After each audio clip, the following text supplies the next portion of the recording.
Hey guys, welcome to Smack Talk Wrestling Reviews. I am your host, Boise, and this is Smack Talk's Raw Review. What a packed episode we've got in store for you. We have legends returning. We have big announcements. We have some turns. This is amazing. This is the aftermath of Super Showdown. But I've only got one question for you guys. Are you ready? Are you ready? Hit the music.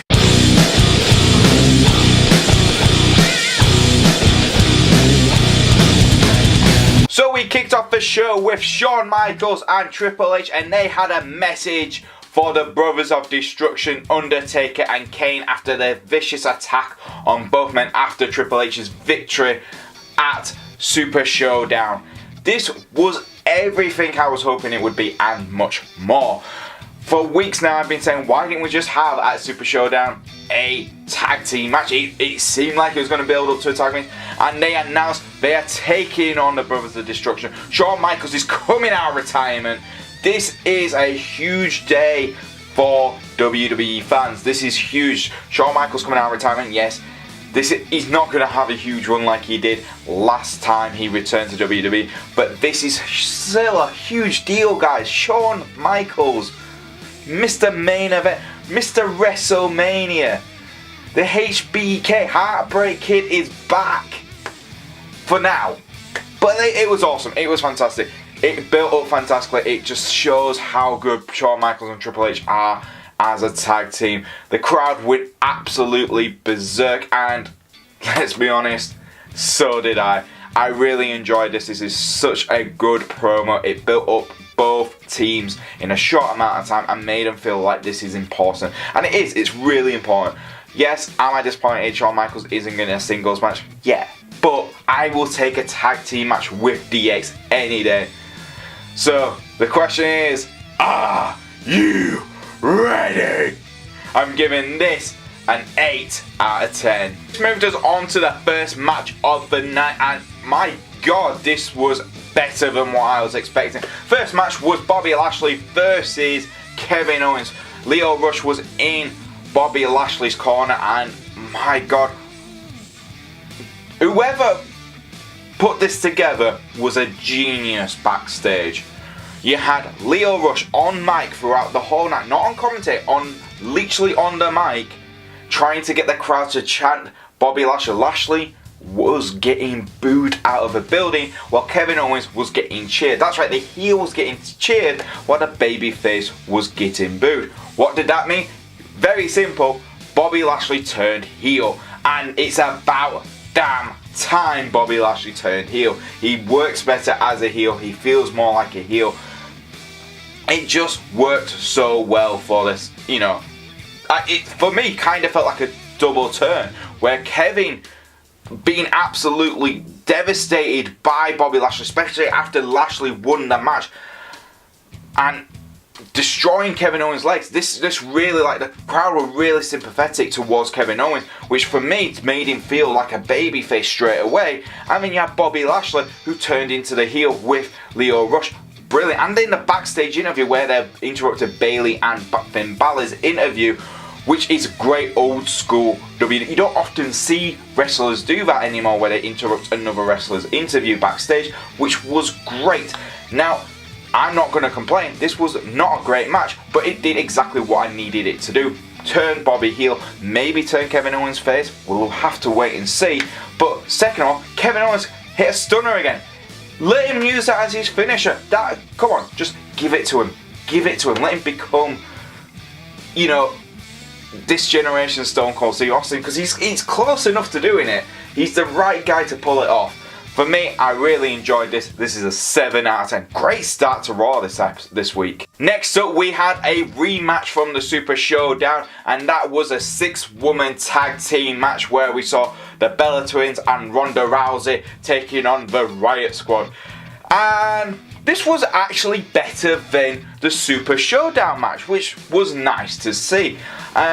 It's one of two matches which is a rematch from the Super Showdown, and this is definitely the better one out of the two. For me, It made the Riott Squad look a lot more vicious. They felt like they were more dangerous throughout that. Yes, Ronda was OP'd again. She's being booked to be overpowered, but that's fine. We need that for her for now. But in a while, let's be honest, we all want Ronda to finally get her first loss so we can move on and make her feel legitimately like every other superstar. Not every other superstar, but make her feel more like a relatable superstar. And that's the thing with Ronda. She doesn't feel relatable. She is very OP in the ring. But it was a victory for the babyface team where Ronda Rousey, again, the armbar. There was a bit of a botch by the end. Sarah Logan had to walk in front of Brie Bella for Brie Bella to pull her back because it looked like Brie was in the wrong position again, Brie. But it all worked out in the end. Ruby Riott tapped out very, very soon after. Then after the victory, the Bella Twins turned heel on Ronda Rousey. This is all for Nikki Bella to challenge Ronda Rousey for the Raw Women's title. For me, it's about time the Bella Twins are back to being heels. They've never felt like babyfaces in my opinion, and now that they've turned heel, this makes more sense. Nikki and Brie don't play good babyfaces. They play great heels. Babyfaces, hell no. But the beatdown they give Ronda Rousey was brilliant. Just a bit of a shame, Natalya came after the camera stopped rolling to come and make sure to get Ronda backstage. That's a bit stupid. I would have had that straight away. For me, better match than what we got at Super Showdown. The heel turn, which we were all expecting at the Super Showdown, happened. I'm going to give this an 8 out of 10. Well done. Even though the Bella Twins were involved, I actually enjoyed it. So we got a mixed tag team match where we saw Bayley and Finn Balor taking on Jinder Mahal and Alicia Fox. Yeah, this was an absolute advertisement for the Mixed Match Challenge on Facebook. If you live in America and Australia, you get to watch it. If you're over here in the UK, you just wait for it to come on the network. But yeah, I thought this was fine. It did exactly what it needed to. It advertised the show and it spotlighted the two most popular superstars in the competition, Finn Balor and Bayley. My god, if they don't win it, I will be absolutely disappointed because they are an awesome team. But saying that, it does also show a light on how underused both Bayley and Finn Balor are. They're taking on the team of Alicia Fox and Jinder Bloody Mahal. Does anyone really want to see Finn Balor and Bayley take on those two? No. But, end of the day, spotlight on Finn and Bayley, always a good thing. Advertising the Mixed Match Challenge, which is a fun show to watch when you get a chance to watch it, is a good thing as well. So I'm going to give this a 6 out of 10. I feel generous. I feel like, they need this. So, yeah, 6 out of 10. Next up, we had the first Global Battle Royale. This was 10, well, technically, jobbers and Baron Corbin in the ring. All this is working up to a World Cup, which is happening at the Crown Jewel. Now, what this is supposed to be is 4 superstars from Raw, 4 superstars from SmackDown, battle out in a tournament kind of base to work out who's the best in the world. Okay, that's fine. Not anything like a World Cup, because most of the wrestlers will be from America, like the 2 who have already qualified. It's not really the World Cup, guys. Not really the World Cup. It's like the World Series in America. Oh yeah, there's teams from America and America, so it's not a World Series, it's the American Series. Okay, so it's the World Cup. So yeah, that's my rant over with that. But for me, I thought this was actually well put together. Again, I enjoyed it. You had all these jobbers. You had you had Corbin just feeling like he's gonna win everyone, and at the end, he didn't. And this really worked out great because Baron Corbin thought he'd won. He knocked everyone out of the ring apart from one. The can't pronounce his name. I never been able to pronounce his name when I was a kid. Now I've got to say it now as an adult and I still can't. The Golden Luchador. That's all I'm going to say. The Golden Luchador. You know who I mean. It's the same character that Edge and Christian played and the Hardys played during their tag team rivalry. Hell, even Corey Graves made a reference to it back after the match. It was fantastic. He beat Corbin out. Everyone's like, oh my god. And who was it under the mask? It was none other than Kurt Angle. Yeah, Kurt Angle is back. This is great timing. Obviously, it works up to that rumoured Survivor Series match where Baron Corbin and Kurt Angle will battle out for control over GM of Raw, which I think is a great idea. But it also built up a unknown, because before the match we had Heath Slater confront Baron Corbin, and everyone's like, oh, could it be Heath Slater? Maybe, maybe not. It wasn't going to be Heath Slater. It was a small, much bigger build. Kurt is a bigger build than Slater. But I really enjoyed this. Kurt Angle is the second man on Raw now to go to the World Cup, and it's a big FU to Baron Corbin's GM, which is great. So I'm going to give this an 8 out of 10. Next up, we had Ember Moon versus Nia Jax. And now, I know what you're thinking. Hold on, these two are best mates right now. That is true, best mates. I've never said that in my life. But, yes, this was a competition to see, you know, healthy competition between the two friends. I actually enjoyed this, even though the match has no purpose, which I do understand, but it just shows the chemistry between two good wrestlers. And Nia Jax and, you know, Ember Moon are fantastic women's wrestlers. Right now, you're not going to put Ember Moon or Nia Jax taking on Ronda Rousey. A, because they're two baby faces themselves, and B, with Ronda Rousey being so OP as it is right now, I don't see any babyface really wanting to challenge her. So this was fine. This shows real good chemistry in the future. If we do get an Ember Moon versus Nia Jax for the Raw Women's title, I would be happy with that. But end of the day, the fact it was a meaningless match until it builds up to something in the future. I was a bit concerned, thinking Nia might turn, because we've seen quite a lot of turns in this episode, but luckily enough, Nia stayed babyface after her defeat. She got beaten by countout, which, yes, it's a bit of a crap victory for Ember Moon, but you could tell the crowd weren't too happy. They were getting slightly invested until that really quick finish at the end. So for me, it's going to get a 6 out of 10, but there is potential right there, guys. There's great potential. Next up, we had a promo, and this was Trish Stratus coming back to WWE to talk about her upcoming match against Alexa Bliss. Now, this was wasn't the best promo. This wasn't the best promo by far, but it's understandable. Trish hasn't been in the ring for years, and she hasn't really had to cut that many promos in some time. But she cut a good promo and delivered a great message. Alexa Bliss and Mickie James being brilliant together. I actually love these two as a heel combination. Really worked well. Delivering a message stating, why don't we just have a tag team match? Trish agreed, and who else but Lita was going to be Trish's tag team partner. All four women had a quick little tussle in the ring. It just shows the ring rust of all four. Plus, Alexa Bliss is injured right now, so this will cover for Alexa being injured, will cover for Lita and Trish being a bit ring rusted. Hopefully they'll be, let's be honest, they're still going to be better than the Bella Twins. Hell, Lita and Trish could have 20 years off and still be better than the Bella Twins. But this is fine. This is great. I really like this idea. I really like that it's going to be a tag team match instead of 2 single bouts, which works out better for me. Promo itself really did do what it needed to do for me, so I'm going to give it a 6 out of 10. Next up, we had Chad Gable and Bobby Roode taking on the Ascension yet again. Now remember, Connor from the Ascension has 2 back-to-back victories, which mean absolutely nothing, because Chad Gable and Bobby Roode won quite easily. It wasn't that much of a match. The only real talking point is what happened near the end. Chad Gable tagged himself in, which annoyed Bobby Roode. You could see the frustration because he was about to finish the match.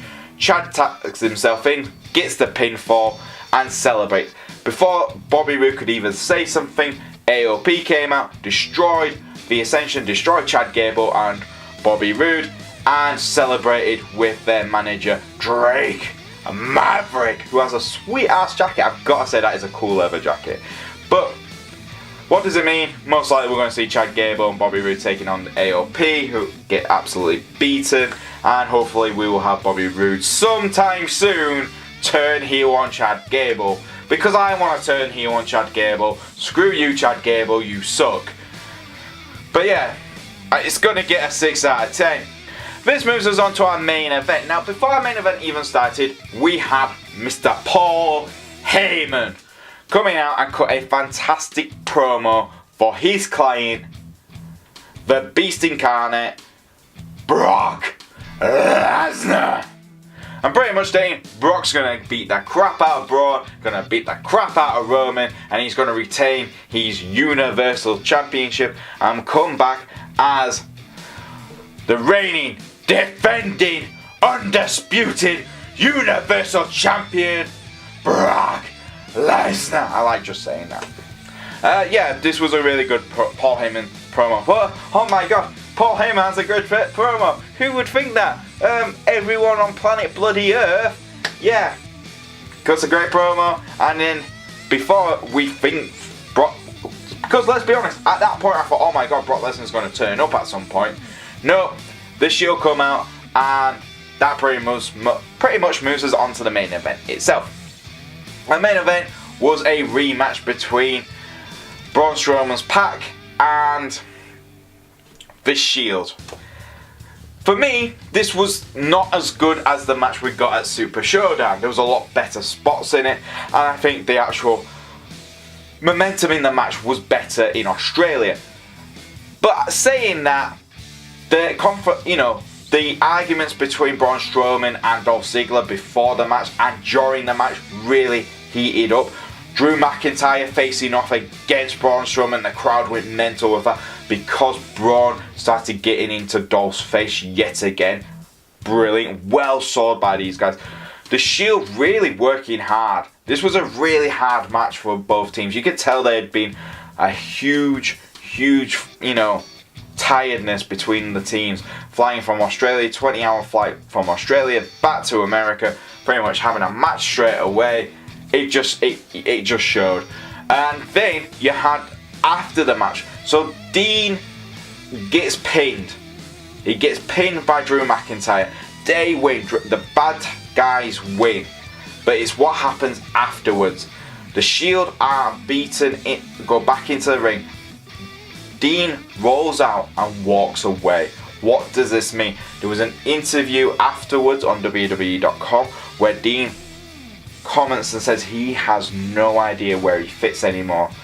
What? Is this a red herring from the WWE creative? I hope so. I really love Dean Ambrose right now.